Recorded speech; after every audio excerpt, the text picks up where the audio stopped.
Next, we will go to questions. Committee Rule 3D imposes a 5-minute limit on questions.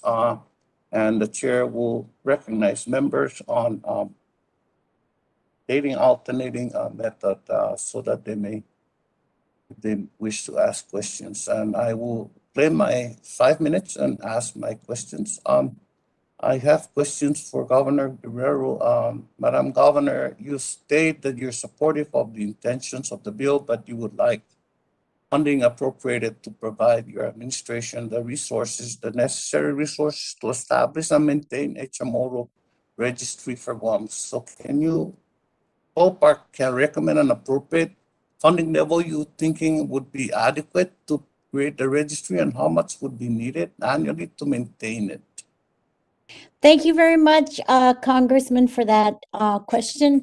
I have not worked out the details, but I was thinking between $1.5 to $2 million to establish it and to maintain it. All right, and you also asked that regulations and guidance be included to properly establish how your office will provide necessary information to SBA to determine Native CHamoru organization. So could you elaborate on that? Do you Yes. think that the of Native CHamoru organization for one provided in the bill is unclear? How will regulations help your administration's effort in this regard?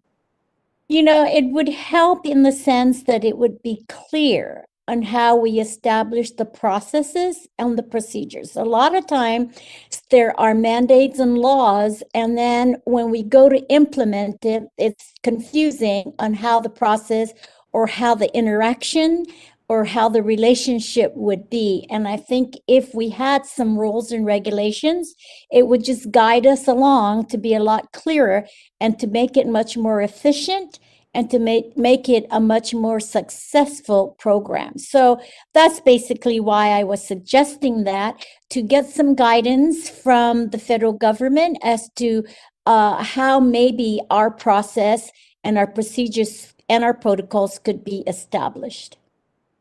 Thank you, Governor. Sometimes I'm also baffled by how we pass legislation and then the executive, in interpreting those legislations, come up with an entirely different interpretation of the intent of the legislation. Thank you, Governor. Madam Speaker, under the 1978 amendments, the Small Business Administration can subcontract under Section 8A with, and I quote, socially and economically disadvantaged small business concerns or businesses that are at least 51% owned by one or more socially and economically disadvantaged of individuals, end quote. So given that the current SBA regulations define economically disadvantaged individuals as Asian Pacific Americans from Guam and the Northern Marianas, why do you believe HR 6504 is necessary? And maybe Mr. Schoonover sort of alluded to some of these concerns, but in your own thoughts, please. Well, thank you, Congressman Sablan. I believe that this would expand the program. So in addition to those who are eligible under the current program as minority-owned businesses, they would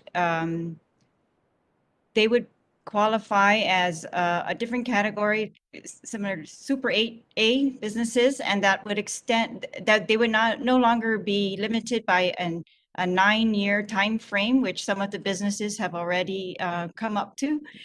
And it would also expand, I think, the training and technical assistance to Guam, and it would also, require them this partnership with the nonprofits that would really, more importantly, bring the benefits to the entire community of Native CHamoru's. All right, thank you very much for that.